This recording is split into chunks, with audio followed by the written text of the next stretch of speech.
Namaskar. A warm welcome to World News and Indian Perspective on All India Radio. This is R.S. Raghu, and with me is Anita Anand, bringing glimpses of the major developments of the day from across the globe. Over the next half an hour, we shall bring to you the latest from the world of politics, economy, sports, entertainment and more. The headlines. India's Prime Minister Narendra Modi emphasizes for making millets a food choice for the future. Says that global movement related to millets is an important step in direction of food security. Global issues of inclusive growth, multilateralism and women-led development figure prominently on third day of first G20 Sherpa meeting in Udaipur.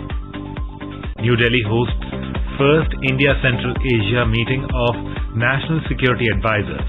Asserts that connectivity with Central Asian countries remains key priority for India.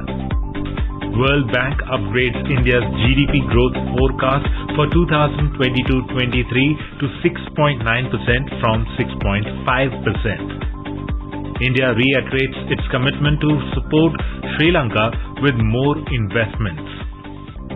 Beijing further relaxes some COVID curbs after historic public protests against them.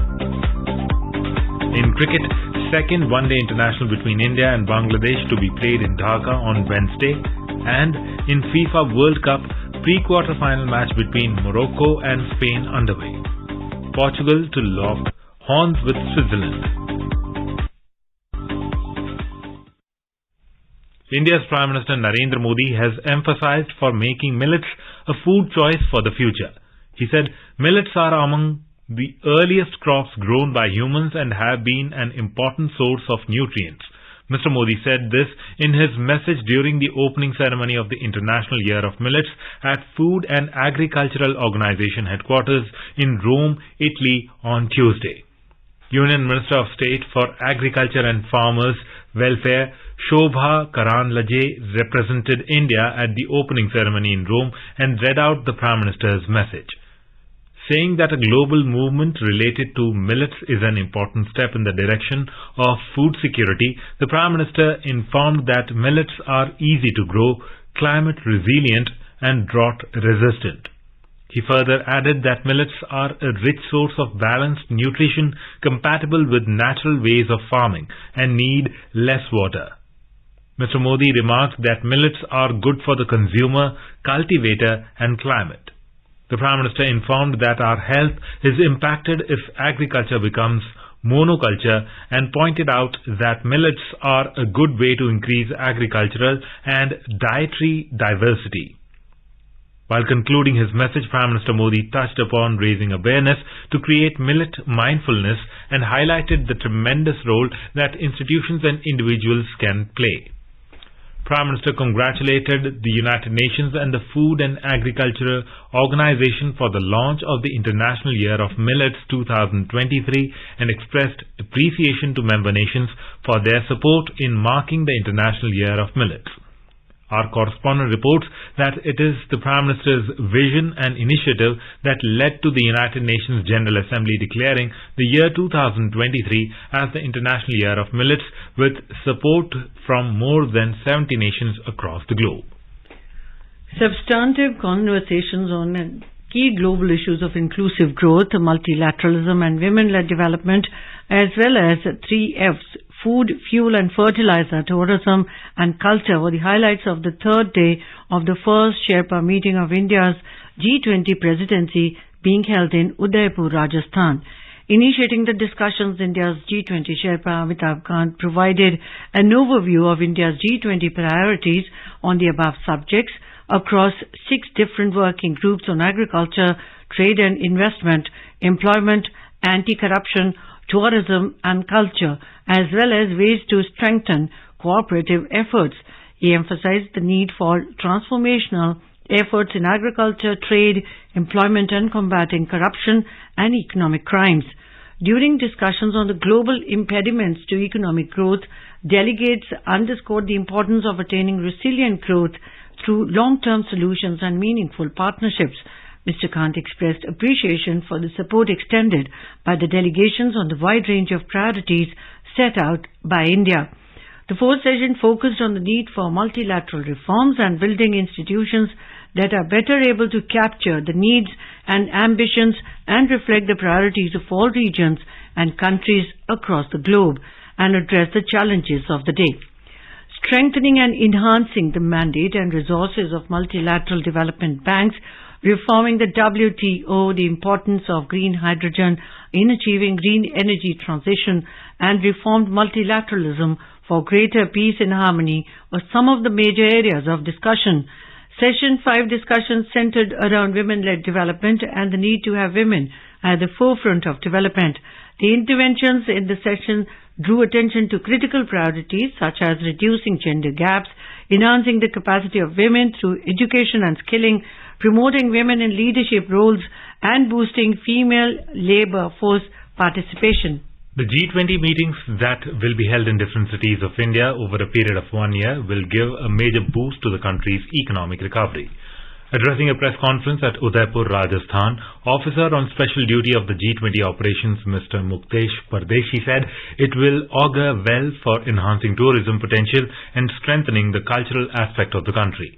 He said G20 meetings will give a much required push to the employment generation, which has been affected due to COVID-19 pandemic. The senior official said that the G20 meetings that will be held under India's presidency has become a people's movement as masses are becoming part of the diplomatic event. He elucidated that people where the G20 events will be held are taking efforts to learn English and other foreign languages such as French. He said people are enthusiastically trying to learn certain French words to greet the foreign delegates who would be part of the G20 delegation. Stating that whole world is looking up to India, he said students, businesses and women should be brought under G20. In today's hotspot section, we bring you a commentary on G20 Sherpas meeting in Udaipur and the road ahead. The commentary has been edited by AIR Foreign Affairs Editor Dr. Atul Kumar Tiwari.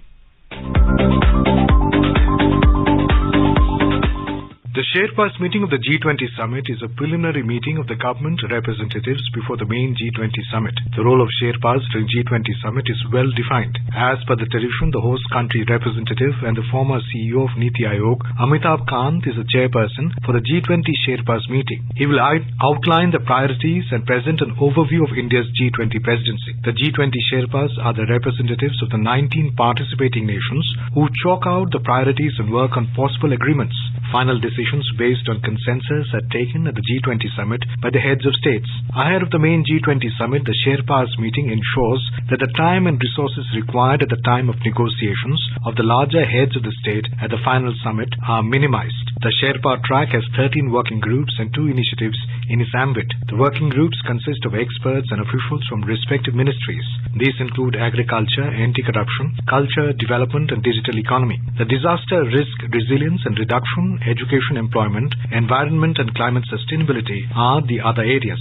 Energy transitions, health, trade and investment and tourism complete the 13 working groups.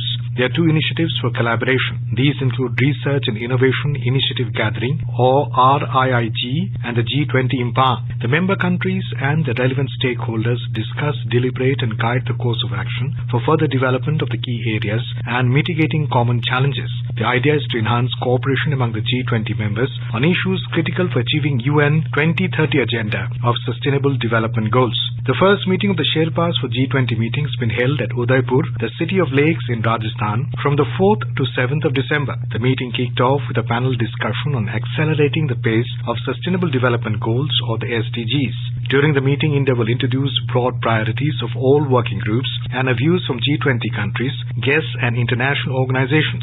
Focus of the discussion at the G20 Sherpas meeting is on 5 overarching thematic areas. These include technological transformation, green development and life, accelerated, inclusive and resilient growth, multilateralism and food, fuels and fertilizers, women-led development, tourism and culture. A Chai Pe Charcha has been organized to hold deeper conversations and to boost ties among the G20 member countries and the Sherpas. Delegates from 40 countries and select international organizations are participating in the deliberations at the Darbar Hall of the City Palace in Udaipur. Arrangement has been made at Fateh Prakash Palace, Hotel Uday Vilas and Leela Palace to accommodate the delegates for this meeting. The royal dinner would be at Jag Mandir, where the delegates will be treated to delicacies from the Indian cuisine as well as those of the member countries. In a tweet, India's Sherpa G20 Amitabh Kant posted, "The royal state of Rajasthan is world-renowned for its warm hospitality and historical splendor. It is a symbolic beginning for G20 India to start showcasing a tradition of Atithi Deva Bhava from Udaipur and Rajasthan. We welcome the @G20.org family in a home." The first meeting of G20 Sherpas in Udaipur will provide a unique Indian experience to the visitors through cultural shows, art exhibitions and excursions to heritage sites. Day one of the G20 Sherpas meeting saw an exhilarating performance by the renowned Manganiyar folk singer Ghazi Khan. It was followed by the folk artists showcasing the colors of Rajasthan, a vivid display of the culture at the Jag Mandir Palace. Subsequently, on 6th of December, a fusion of various art styles of India would be the showstopper at the City Palace. It would be followed by a cultural presentation on the fourth day of the G20 Sherpas meeting. The first official gathering as a part of the G20 summit next year will set the tone and agenda for future meeting, and a dash of cultural milieu will add value to the expected outcomes.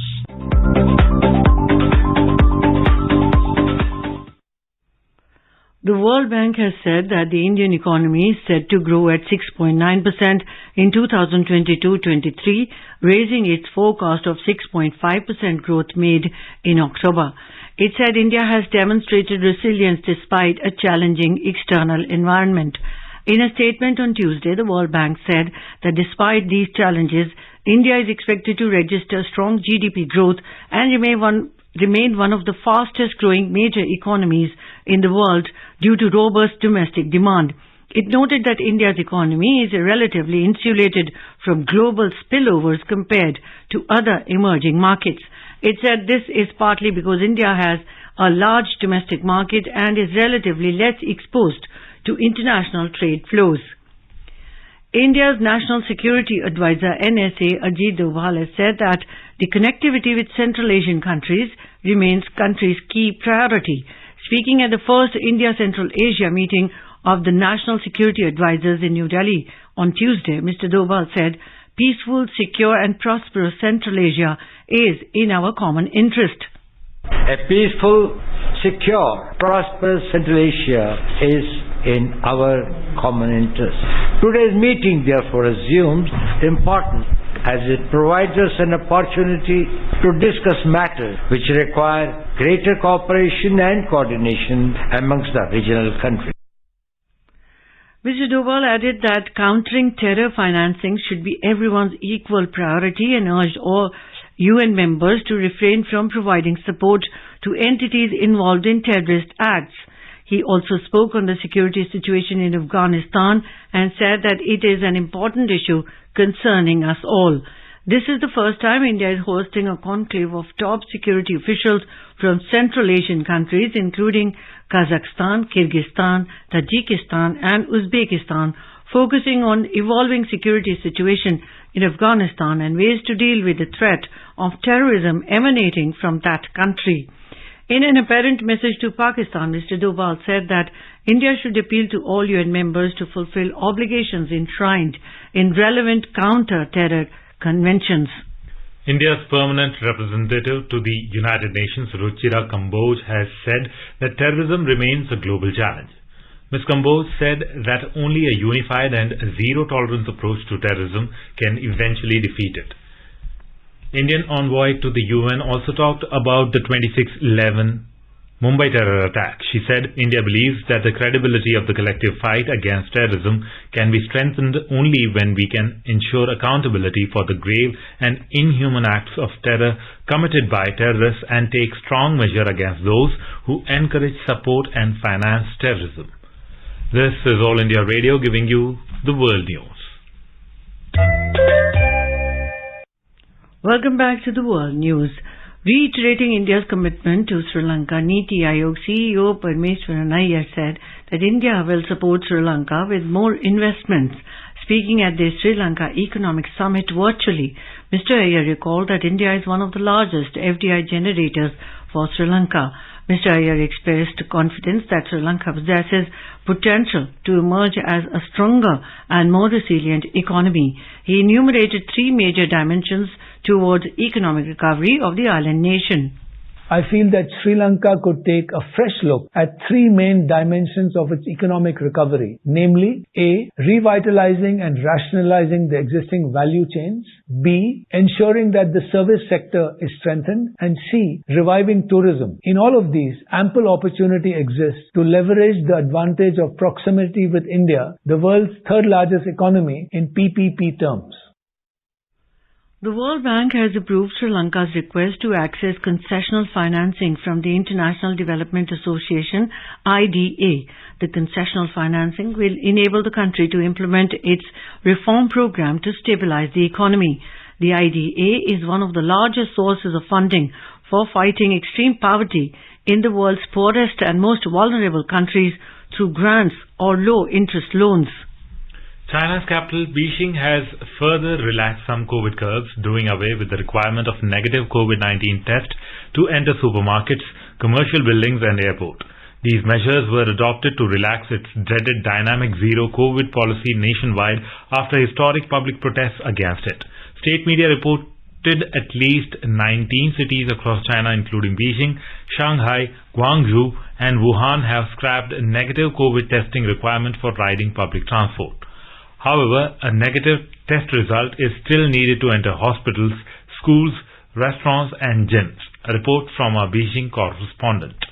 A big shift in China's zero-COVID policy began on November 30th when southern metropolis of Guangzhou abruptly ended most lockdowns despite reporting high number of daily cases. Same day, a number of other major cities including Shenzhen and capital Beijing also declared an easing of certain COVID controls such as ending community lockdowns and businesses to reopen. This was followed by historic protests nationwide against the lockdowns and stringent zero-COVID policy, which began to mourn the deaths of 10 people in a fire in Xinjiang's capital Urumqi, which apparently happened due to lockdown restrictions in a building, and the protest spread to many cities by November 27th. On November 30th, end of lockdown in Guangzhou was followed by China's Vice Premier Sun Chunlan saying that China's battle against the virus is facing new situation as the Omicron variant becomes less pathogenic. State media suddenly increased the public messaging that virus lethality has gone down in an attempt to prepare the public for the new reality of living with high number of COVID cases. This flurry of announcements and actions and removal of negative COVID test requirement from some places despite high number of daily cases is seen as a significant first step towards a quiet exit from President Xi's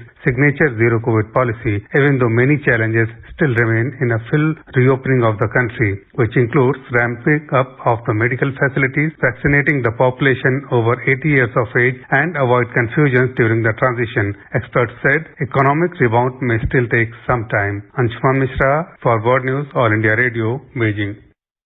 In Colombia, the death toll has gone up to 34 in a rain-fueled landslide that buried a bus and other vehicles in northwest province of Risaralda of South America on Sunday. Colombia's disaster management agency said the bus was traveling from Cali, Colombia's third largest city, to the municipality of Condoto in Choco province. Rescuers are digging through the mud for survivors and 9 people have been rescued alive, informed authorities. The formation of a low-pressure area over the South Andaman Sea and its neighborhood area intensified into a cyclonic storm Mandus on Tuesday. It is likely to move towards North Tamil Nadu, Puducherry and South Andhra Pradesh by Thursday. India's National Crisis Management Committee, NCMC, has reviewed the preparedness of central ministries, agencies, state and UT governments with regard to a possible cyclonic storm over the Bay of Bengal. The meeting was held under the chairmanship of Cabinet Secretary Rajiv Gauba. During the meeting, Mr. Gauba stressed that preventive and precautionary measures should be taken by the concerned authorities of Andhra Pradesh, Tamil Nadu and Puducherry. The Cabinet Secretary also assured the state and UT governments that all central agencies are ready and will be available for assistance. Fishermen have been asked not to venture out into the sea. Thousands of residents in Indonesia's East Java are on high alert after a violent eruption on Monday at the island's tallest volcano prompted authorities to impose an 8-kilometer no-go zone and forced evacuations of entire villages. The Provincial Search and Rescue Agency deployed teams to the worst affected areas near Mount Semeru to assess the damage. No casualties have been reported and there has not been any immediate disruption to air travel. The 3,676-meter volcano erupted on Sunday. The eruption, some 640 kilometers east of the capital Jakarta, follows a series of earthquakes in the west of Java, including one last month that killed more than 300 people. With 142 volcanoes, Indonesia has the largest population globally living in close range to a volcano. Meanwhile, authorities in Chile are on high alert for possible eruption of country's snow-capped Villarrica volcano, which has been shaken by the earthquakes and is spewing fire. Science and Technology Minister Dr. Jitendra Singh has said that global challenges need to be fought through global collaboration regardless of any ideologies and individual leanings. Attending the ministerial plenary in Abu Dhabi on the role of foreign policy in enabling space diplomacy and international cooperation, Dr. Singh said, space debate has brought all of us together to think about the well-being of the Earth. He said, right from the beginning, India has envisaged for itself and pledged that the space and atomic energy programs are dedicated to peaceful purposes. Dr. Singh said the development of the space sector is one of the priority areas for the leaders of both India and the UAE. He said the indigenously developed space sector of India and the fast-growing space sector of the UAE have a lot of complementariness that can be harnessed for the greater good. The 51st anniversary of Maitri Divas, marking the recognition granted to Bangladesh by India in 1971, was celebrated in Dhaka on Tuesday, 6th of December. Liberation war fighters, parliamentarians, members from civil society, media, dignitaries and other prominent people took part in the event organized by the High Commission of India in Dhaka. Minister for Liberation War Affairs of Bangladesh, A.K.M. Mozammel Haq, was the chief guest on the occasion. Speaking on the occasion, Minister Mozammel Haq thanked India for its support extended to the people of Bangladesh during the Liberation War in 1971. And now a report from the business desk. The Sensex declined 208 points to close at 62,626, while the Nifty slipped 58 points to end at 18,643. At the global stock markets, stocks declined for a third straight day. Asian share markets fell and the dollar rose after more US data reinforced the belief among investors that the Federal Reserve might stick longer with aggressive interest rate hikes. Most of the Asian equity indices slipped except Japan's Nikkei, which added 0.2%. China's Shanghai Composite Index ended flat, while South Korea's Kospi declined 1.1%, and Singapore's Straits Times fell 0.5%. Hong Kong's Hang Seng Index slipped 0.4%. European shares were also down in intraday trade. Oil prices fell on a volatile market as a stronger US dollar and economic uncertainty offset the bullish impact of a price cap placed on Russian oil and prospects of a demand boost in China. The crude prices fell more than 1%. Brent crude was trading at $81.60 per barrel. Back home at the multi-commodity exchange, gold futures for February was trading at 53,900 rupees per 10 grams. Silver futures for March was trading at 65,970 rupees per kilogram when reports last came in. Rajesh Lake for World News, All India Radio. Bill and Melinda French Gates Foundation co-chairs and trustee Melinda French Gates called on President Draupadi Murmu at Rashtrapati Bhavan in New Delhi on Tuesday. Speaking on the occasion, President Murmu said, India is investing significantly in health and development through a range of flagship initiatives. She remarked the government is making special efforts to ensure an inclusive approach so that the benefits reach the most vulnerable and disadvantaged sections of society. In cricket, the second one-day international between India and Bangladesh will be played at Meerpur in Dhaka on Wednesday. The match will start at 11 a.m. Indian Standard Time. It's a do-or-die match for India as they have lost the first ODI by 1 wicket in the 3-match series. In the last match, Indian bowlers failed to deliver at a crucial time when Bangladesh needed more than 50 runs with only one wicket in hand. In the FIFA World Cup 2022, the match between Morocco and Spain is underway at Al Rayyan Stadium, Doha, Qatar. Later, in another last round of 16 match, Portugal will face Switzerland at Lusail Stadium. In Kerala, the 11th edition of the Admiral's Cup Sailing Regatta got underway at the picturesque Ettikulam Bay near Elimala in the Kannur district. Sailing teams from 28 countries, including 2 teams from India, are participating in the championship.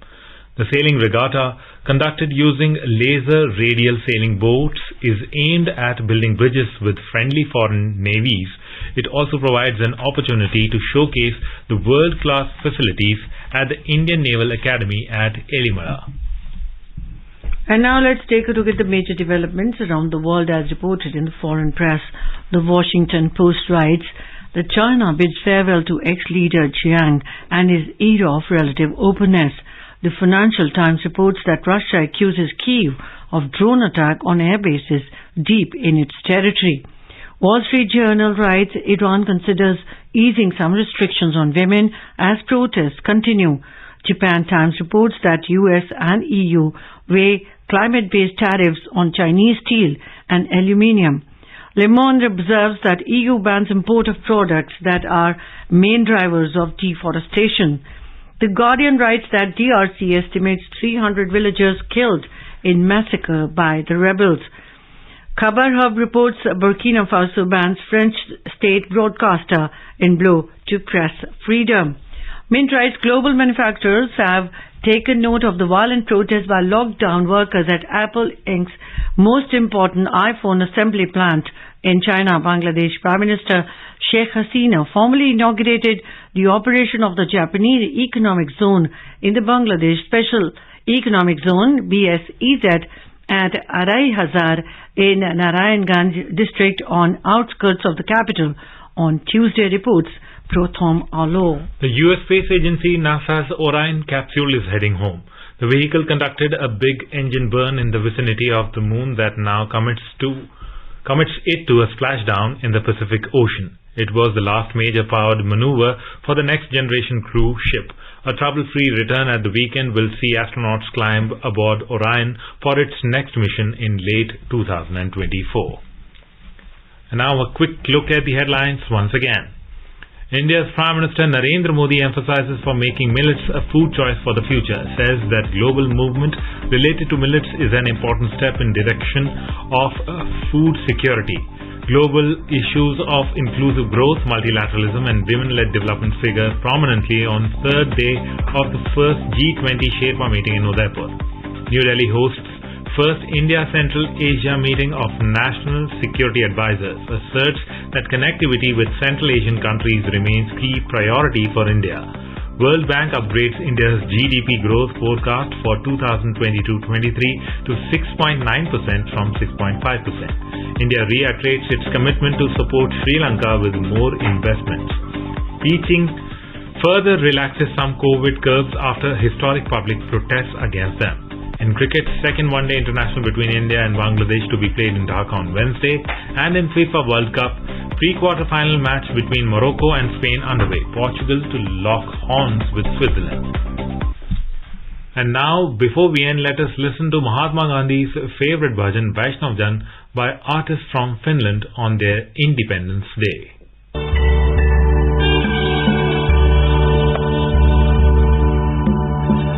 वैष्णव जन तो तेने कहिए पीर पराई जानी रे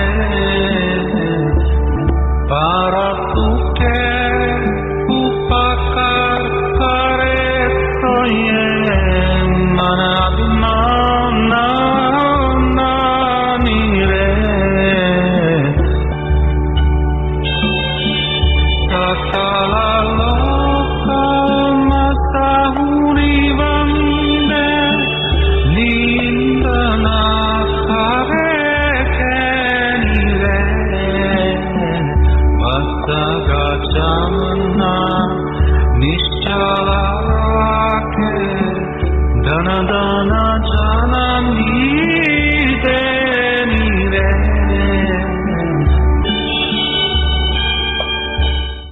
And with that, we end this bulletin. We'll be back at the same time tomorrow with the next edition of World News.